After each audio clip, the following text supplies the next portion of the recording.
வணக்கம். மோடியை விமர்சனம் பண்ணி ஒரு பிரபலம் போட்டிருக்கக்கூடிய ஒரு வீடியோ சில மணி நேரங்களிலேயே பல கோடி பார்வையாளர்களை பார்க்க செய்திருக்கிறது. அந்த வீடியோவை பார்க்குறதுக்கு முன்னாடி, அதை பற்றி பேசுறதுக்கு முன்னாடி, மோடிக்கும் அமித்ஷாவிற்கும் ஆர்எஸ்எஸ்னுடைய தலைவனாக இருக்கக்கூடிய மோகன் பாகவத்திற்கும் ஒரு செய்தியை சொல்லிக்கொள்ள விரும்புகிறேன். மோடி, அமித்ஷா, ஆர்எஸ்எஸ் ஒரு எவ்வளோ பெரிய அதிகார கூட்டமைப்பு இல்லையா? யாராலையும் இதை உடைக்க முடியுமா அப்படிங்கிறது ஒரு 13 வருடமாக இந்திய மக்களால் கேட்கப்பட்டு கொண்டிருக்கக்கூடிய கேள்வி. ஆனால் உடைத்து நொறுக்கி இருக்கிறார்கள், சரணடைய வைத்திருக்கிறார்கள், மண்டியிட வைத்திருக்கிறார்கள். யார் தெரியுமா? இந்தியாவினுடைய இளைஞர்கள்.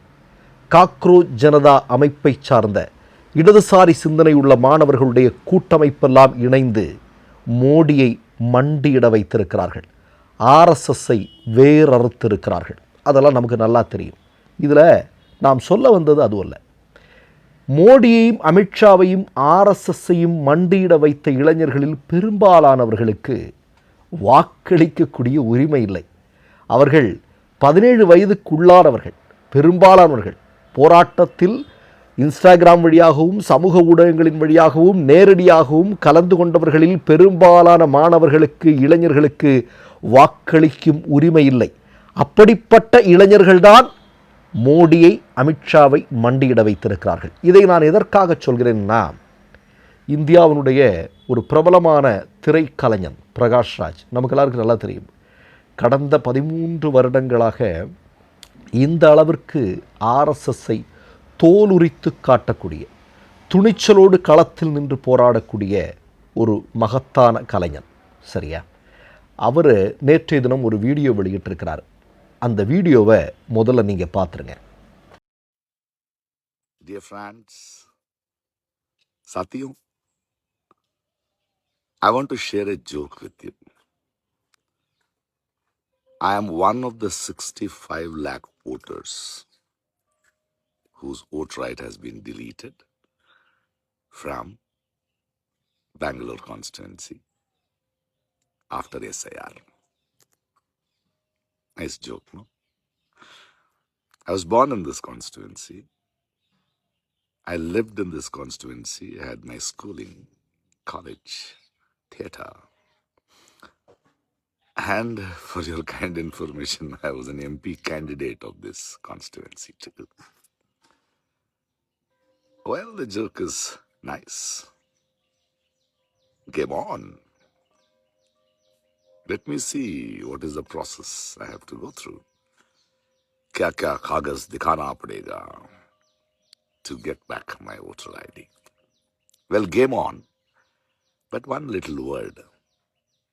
My friend, you can use your powers to deny few of the citizens the right to vote who may not elect you. But can you stop us, my dear friend, from our power of bringing you down? Just asking. Bye. Prakash Raj கிண்டலோட தான் ஆரம்பிக்கிறாரு. Hello friends. இந்த பிரண்ட்ஸ்ன்னு யார் சொல்லுவா? மோடி சொல்லுவார். மோடி இப்போ என்னென்னா பார்லிமெண்ட்டுக்கு வர்றதில்ல, பயம், பாவம். வந்தால் அயோத்தி ராமர் கோயில் கொள்ளையை ஏன் நடத்தினார்கள் அப்படிங்கிற கேள்வியை கேட்கும்போது மோடி சிக்கிடுவார். அமித்ஷா சுத்தமாக வர்றதில்லை.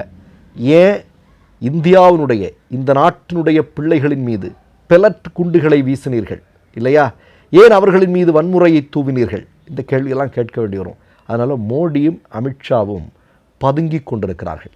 இப்போ இந்த நேரத்தில் பிரகாஷ்ராஜ் அவர்கள் போட்டிருக்கக்கூடிய அந்த வீடியோ ரொம்ப ரொம்ப முக்கியமானது. என்ன அப்படின்னா, பிரகாஷ்ராஜினுடைய வாக்களிக்கும் உரிமை பறிக்கப்பட்டிருக்கிறது. ஓட்டர் லிஸ்ட்டில் அவருடைய பேர் இல்லை. எஸ்ஐஆர் மூலமாக அவருடைய பெயர் நீக்கம் செய்யப்பட்டிருக்கிறது. அவர் சொல்கிறாரு, அவர் இருக்கக்கூடிய பெங்களூரு அப்படின்னு சொல்லக்கூடிய இடத்துல இந்த எஸ்ஐஆர் மூலமாக 1.65 லட்சம் பேருடைய பெயர்கள் நீக்கம் செய்யப்பட்டிருக்கின்றன. நான் பிறந்தது வளர்ந்தது எல்லாமே இந்த மண்ணில் தான். ஆனால் எனக்கு இன்றைக்கு வாக்களிக்கும் உரிமை இல்லாமலாக்கப்பட்டிருக்கிறது. ஆனால் அவர் ஒரு ஒன்றை உறுதியாக சொல்கிறார். என்ன சொல்கிறார் அப்படின்னா, என்னுடைய வாக்களிக்கும் உரிமையை நீங்கள் இல்லாமல் ஆக்கலாம், ஆனால் உங்களை ஆட்சி கட்டிலின் அரியணையிலிருந்து வெளியேற்றுவதற்கு எங்களை நீங்கள் எதுவும் செய்ய முடியாது, அதை நாங்கள் செய்வோம் என்று அவர் சொல்கிறார். சில தினங்களுக்கு முன்பு உங்களுக்கெல்லாம் நல்ல ஞாபகம் இருக்கும், தகவல் அறியும் உரிமை சட்டத்தின்படி இந்தியாவுடைய பிரதமராக இருக்கக்கூடிய மோடி அவர்களுடைய குடியுரிமை, நீங்கள் இந்த நாட்டை சார்ந்தவர்தான் அப்படின்னு நிரூபிக்கிறதுக்கு உங்ககிட்ட என்ன ஆதாரங்கள் எல்லாம் இருக்குது, எங்களுக்கு கொடுங்க அப்படின்னு. அதற்கு பிரதமர் அலுவலகம் சொன்ன பதில் நமக்கு எல்லாருக்கும் நல்லா தெரியும். இல்லை அவர் அங்கே குஜராத்தில் பிறந்தார், அவர் பிறந்ததே போதும், வேறு எதுவும் தேவையில்லை அப்படின்னு சொன்னாங்க. ஆதாரங்களை காட்டவில்லை. அது இன்றைக்கு சமூக ஊடகங்களில் மிகப்பெரிய அளவில் வைரலாக போய் கொண்டிருக்கிறது. மோடிக்கு அவர் குஜராத்தில் பிறந்தார் அப்படிங்கிறது மட்டும் போதும்னா, பிரகாஷ் ராஜுக்கு பெங்களூரில் பிறந்தாருங்கிறது மட்டும் போதாதா?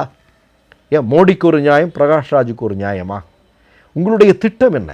மோடியினுடைய திட்டம் என்ன? அமித்ஷாவினுடைய திட்டம் என்ன? தங்களுக்கு எதிராக வாக்களிக்கக்கூடியவர்களுடைய பெயர்களை வாக்காளர் பட்டியலில் நீக்கம் செய்வது. இதன் மூலமாக அடுத்த ஸ்டெப் என்ன தெரியுமா? இவர்களெல்லாம் இந்திய குடிமகன் இல்லை அப்படின்னு சொன்னாலும் சொல்லிடுவானுங்க. அதை நோக்கித்தான் நாடு நகர்ந்து கொண்டிருக்கிறதோ என்கிற பயம், பதட்டம் இருக்கிறது. ஆனால் அந்த பதட்டத்தையும் பயத்தையும் இந்தியாவினுடைய இளைஞர்கள் நீக்கி இருக்கிறார்கள். மோடியும் அமித்ஷாவும் ஒன்றுமே இல்லை. இளைஞர்கள் ஒன்று திரண்டால் அவர்கள் நிச்சயமாக சரணடைவார்கள், மண்டி இடுவார்கள் என்பதை இளைஞர்கள் செய்திருக்கிறார்கள்.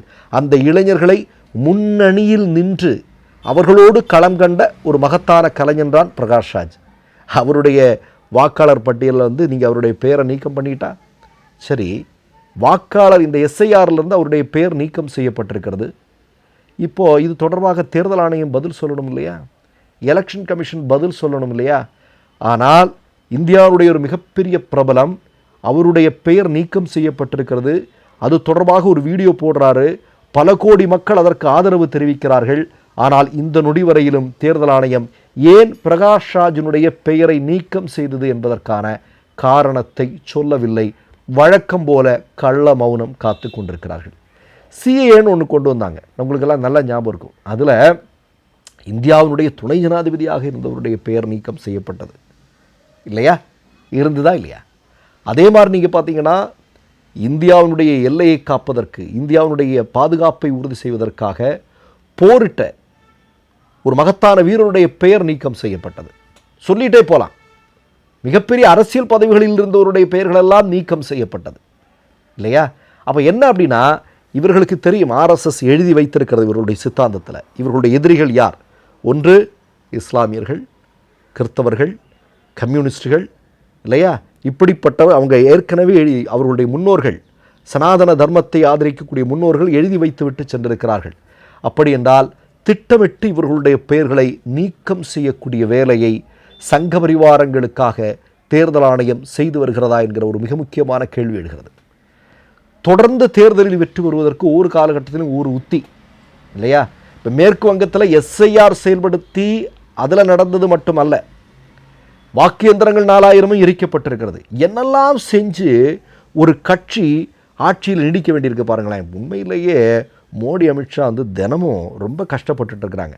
அதுவும் இப்போ உள்ள மோடியினுடைய நிலைமை பார்த்தா, ராத்திரி வீடியோ போட வேண்டிய சூழல். ஒரு நாட்டினுடைய பிரதமர் 56 இன்ச்சு மோடிக்கு நைட்டு வீடியோ போட வேண்டிய சூழலுக்கு தள்ளப்பட்டிருக்கிறார்.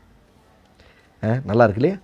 அப்போ என்னென்னா, இதுதான் நான் என்ன சொல்கிறேன் அப்படின்னா, இந்தியாவில் இருக்கக்கூடிய இளைஞர்கள் அவர்கள் இதை தொடர்ந்து கவனிக்கிறாங்க இல்லையா? மோடியினுடைய செயல்பாடுகளை கவனிக்கிறார்கள். நமக்கெல்லாம் ரொம்ப வருத்தமாக தானே இருக்கும். ஒரு நாட்டினுடைய பிரதமர் நைட்டு வீடியோ போடுற அளவுக்கு அவர் அந்த நிலைமைக்கு தள்ளப்பட்டிருக்கிறார் அப்படின்னா நமக்கு வருத்தம் தான் வருது இல்லையா? அப்போ ஒட்டுமொத்தமாக ஒன்றை மட்டும் இன்றைக்கு ஆர்எஸ்எஸ் சங்க பரிவாரங்கள் நன்கு உணர்ந்திருக்கிறார்கள். அவர்கள் போட்ட திட்டங்களை எல்லாம் இந்தியாவினுடைய இளைஞர்கள் உடைத்து நொறுக்கி கொண்டிருக்கிறார்கள். நீங்கள் என்ன திட்டம் போட்டு அடுத்த ஆட்சி அதிகாரத்தில் வர நினைத்தாலும் அந்த திட்டங்களில் தவறு இருக்கும் பட்சத்தில் இன்னமும் இளைஞர்கள் உங்களுக்கு எதிராக அமைதி வழியில் போராடுவார்கள் என்பதில் மாற்று கருத்தில்லை. மற்றொரு நிகழ்வில் சந்திப்போம். நன்றி, வணக்கம். 3 யூடியூப் சேனல்கள் வியாபாரத்திற்கு இருக்கிறது. தேவைப்படுபவர்கள் இந்த எண்ணுக்கு தொடர்பு கொள்ளுங்கள்.